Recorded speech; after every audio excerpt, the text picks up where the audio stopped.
Hi everyone, and welcome to this video. So today I am going to discuss about the PYQ question which was asked in Nabard GRADE A 2025 Phase 2 examination. So it is for 10 marks and 400 words. So since descriptive section plays an important role, so if you observe the objective section for the 50 marks which was asked in phase 2, it is becoming more uncertain and uncertain. The questions are coming from nowhere, means you have to read a lot and lot to answer the question. It is becoming more uncertain. So if you observe descriptive section, actually you need to study very limited topics, and if you study those things, the information which you have, they can ask any question, you can whatever the information which you have, you can write the answer with those information. So descriptive section is more certain than the objective section, right? So once we be prepared with the descriptive section, right, so if you be thorough with the SIR descriptive section, so it can be beneficial for the essay as well, right? Then the precis and letter writing, it can be prepared it can be prepared even after notification, or you can start now, right? The major descriptive portion is the essay and the SARD descriptive one. So once you be prepared with this descriptive section, then you can devote more and more time for the objective section. So even before the notification, you have to be prepared for the descriptive section. So I thought of writing everyday one answer in this line, so that I can be more certain in descriptive section and be well prepared even before notification. So if I start writing at least 5 answers per week, then anywhere I can easily able to complete 100 and 150 topics, right? Once I start writing, first thing is I remember well, and the information get consolidated in my mind. The analytical ability also improves. So we will start with the question.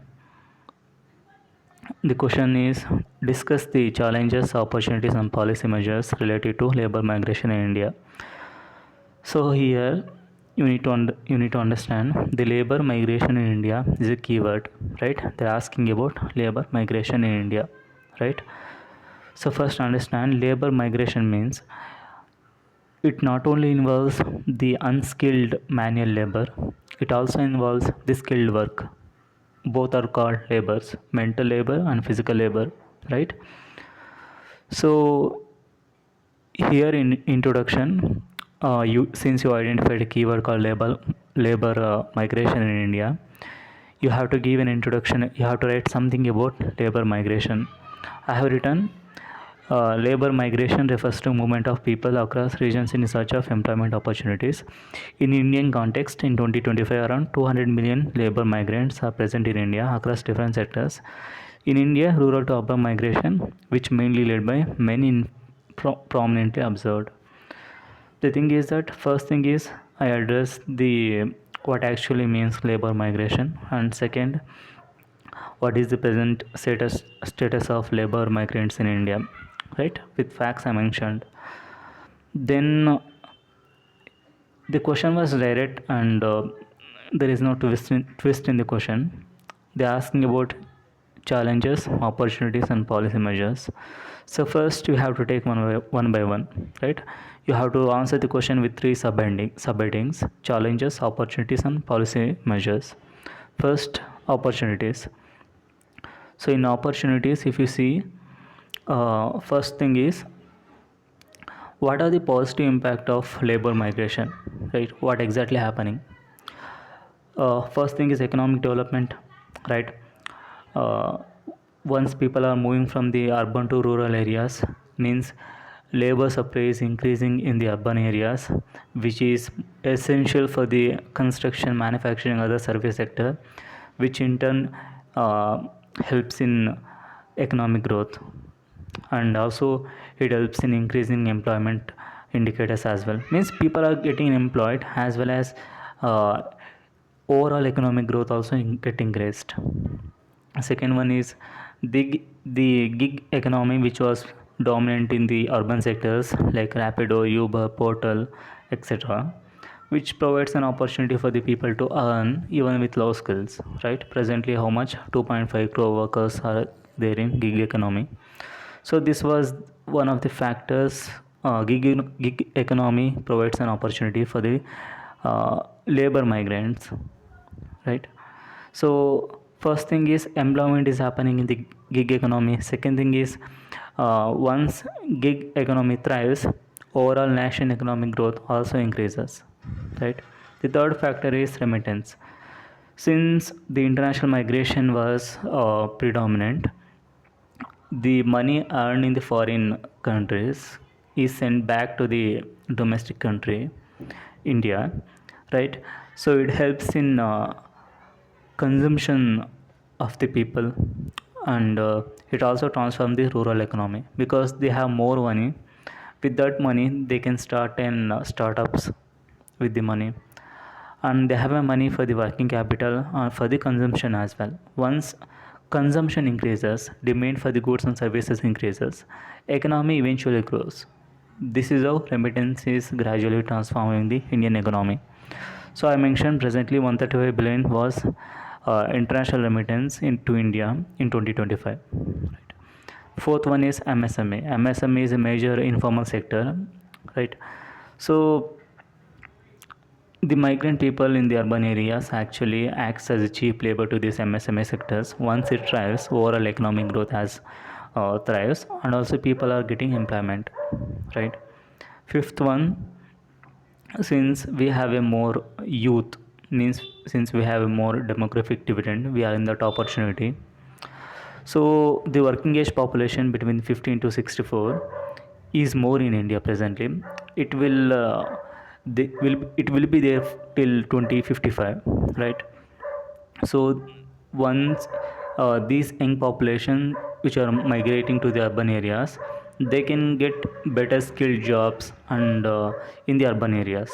So that also helps in economic growth. Next, challenges, right?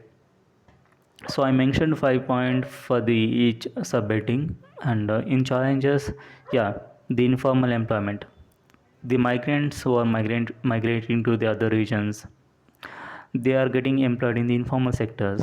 Informal sectors means no job security, poor wages, poor working conditions, right? The second point is pressure on urban infrastructure.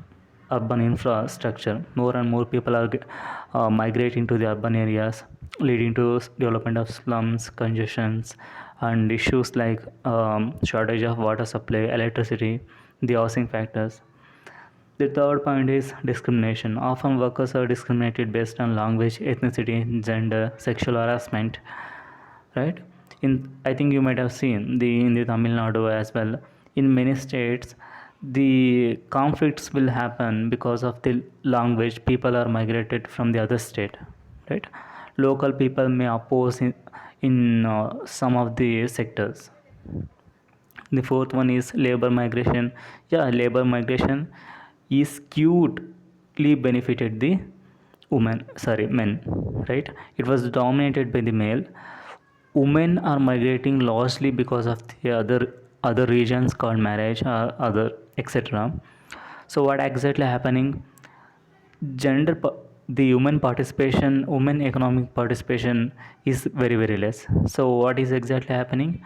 So with respect to women, labor migration is as a negative, as a less positive impact, I can say, in nations overall nations economic growth.